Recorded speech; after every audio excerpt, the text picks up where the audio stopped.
It is always game day in Cleveland. He's Daryl Ruiter. I am Andy Baskin. I'm in the studios here at 92.3 The Fan today, or one of our auxiliary studios. Daryl is in his home office with all the bobbleheads in the back. And by the way, Daryl, for the folks watching on YouTube, show them what they can see now.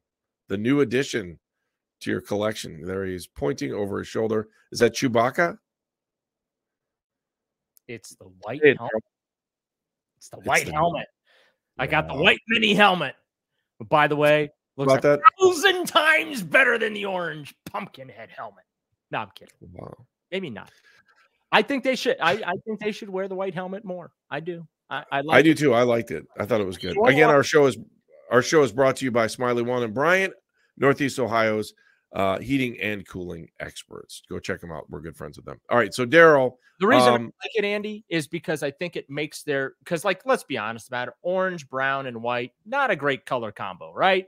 But it really makes the orange and brown pop having that white helmet. It makes the orange jersey pop. I think it makes the brown jersey, I should say, pop. It makes the white jerseys that they wear pop even more. I just, I feel like it's new, it's fresh. It's fresh. They originally wore white. So, but yeah, I can always keep screwing this up because I'm looking like I can't do it. I keep looking on the camera. I can't get the right, but it's back there somewhere there it is. So this is why I will give weather guys credit. Everything's backwards for weather guys. They're doing the chroma key stuff, right? It's right there. There it is. It's over your shoulder. You're like, wait a second, why are you doing that? All right, so Daryl, NFL Network today said that they're expecting Deshaun Watson to start the next game here against San Francisco. Yeah. Is that earth-shattering? I don't think that's earth-shattering. No, it's not earth-shattering. Did you hear that water's wet? Yeah, water's wet. Did you get the emergency alert though today? Yeah, we all did. 2 minutes early, so I'll be on the lookout for all the zombies that we were promised by the conspiracy theorists there. What was that all about? I heard you and Meredith were talking about that. What is that? I don't know. I can say that I didn't turn magnetic. I don't have metal. I'm not Magneto now because I had my booster shots and that didn't activate it. Oh, congratulations. No, so that was the thing. Like the conspiracy was that this activation of the emergency alert system test or whatever was going to activate something that had just been injected into us through the pandemic or whatever and turn us all into whatever. So I didn't realize that. Yeah. So I'll have to start reading more of that stuff somewhere. I remain my same dumb, goofy self. So I'm unaffected by it, other than it scaring me because I knew it was coming, but it was early. So I was like, whoa. And then I look, I'm like, they're 2 minutes early to this thing. Yeah. I wonder why they did that 2 minutes early. I don't know. Keeping us all on our toes, I suppose. I don't know. You want to do a little, I know we didn't talk about this, but I did want to bring this up. I don't know why, and it drives people crazy. But Travis Kelce said that the NFL was going a little too far. I knew it. Why did I know it was either going to be Travis? Because you knew it was coming because he's a Cleveland Heights guy. Yeah, we got to take care of the local guys, don't we? Right? Yeah. I mean, come on, man. Oh, at least it's not a Taylor Swift question, though, is it? Oh, well, basically, he said that the NBC and the NFL have gone too far with their whole relationship. Okay. So let's be honest, they're just trying to make more money. Everybody's trying to make more money on this thing. I got to be honest with you. As a true romantic at heart and a believer. Oh, God. I really am hoping that their relationship is not a sham publicity stunt. Like, I legit hope that she's into him and he's into her. Like, I hope this isn't just some big publicity stunt for her to write a Travis Kelce breakup song. And that's what I'm all about, man. I want the song. I want the song. By the way, some of the songs. We were standing on the corner of Cedar and Lee. He said, "Set me free." Something like that. I don't know. Then I said, "That used to be Arthur Treacher's over there. And look, they redid the school while I was gone," or something like that. And then we broke up. Why did we break up? I don't know. He dumped me. That's what I want to hear. You want more? No. God, no. God. We went on a date over at Coventry. I don't know. God, no. Please stop. He said, "Please release me." Oh, Jesus. He had her. She had him under his spell. And that's when the relationship went straight to nowhere. Yes. Keep giving me Cleveland Heights stuff. I'll burn it up for you. Yeah, she probably couldn't find Cleveland Heights on a map. Anyway, I bet you could. It would be great if he goes out with her long enough just for her to do a concert in Cleveland, so we can bring $1 billion to the economy. Oh, that would be good. I'm down with that. I keep saying they should play at Kane Park, the outdoor theater in Cleveland Heights, but there is absolutely no parking there. None. She could come and do a halftime show for the Browns. Yeah. There's no money there. Why would you do that? But do you know how much tickets would be for that game? Maybe you would do that, but you got to get all your money on the secondary market. They would be very, very expensive. But all right, so tell me the latest. So Travis is starting to get annoyed that everyone's making a big deal of this. Yeah, hang on. No, you're making me find it. Yeah, just the word on the street was it's in the New Heights podcast, which is one of our friendly projects. An admission that the relationship is a sham.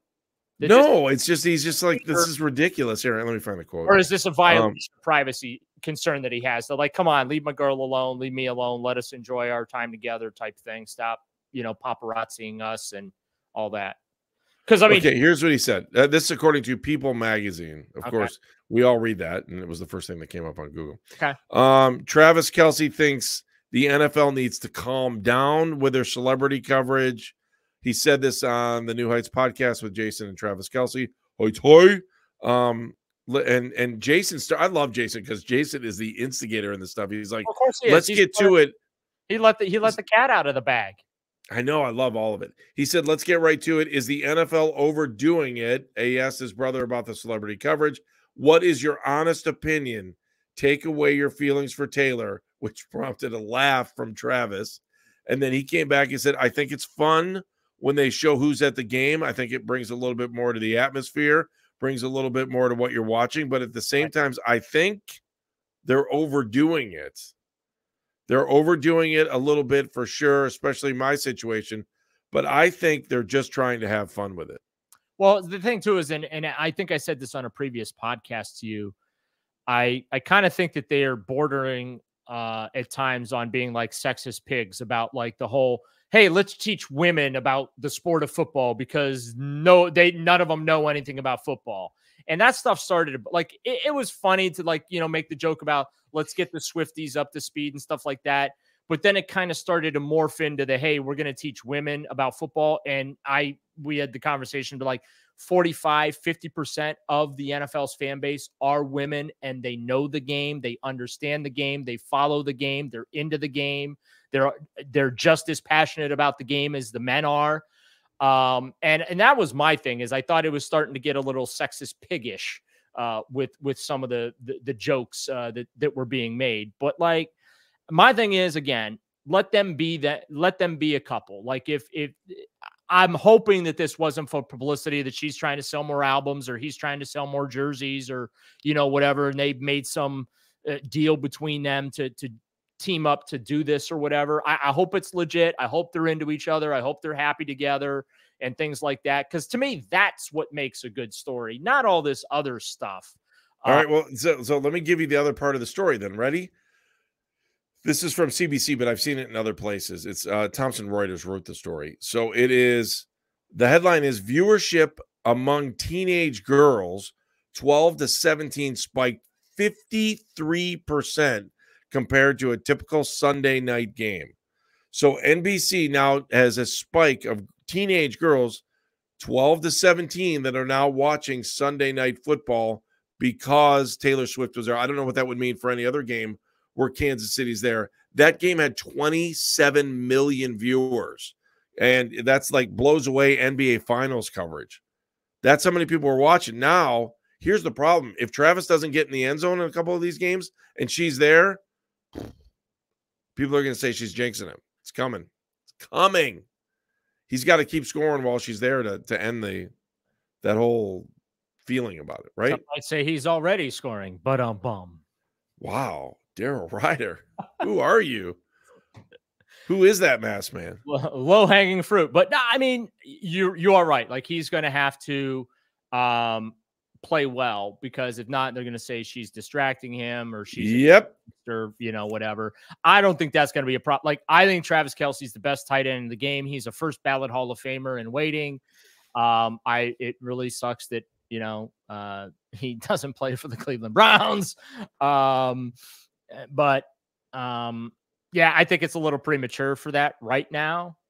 And again, hopefully they are, given an opportunity to have private moments to themselves. Rather, did you see the video of her walking into the stadium the other night with Blake Lively and Reynolds? Yeah, and she's like, it's so quiet in here.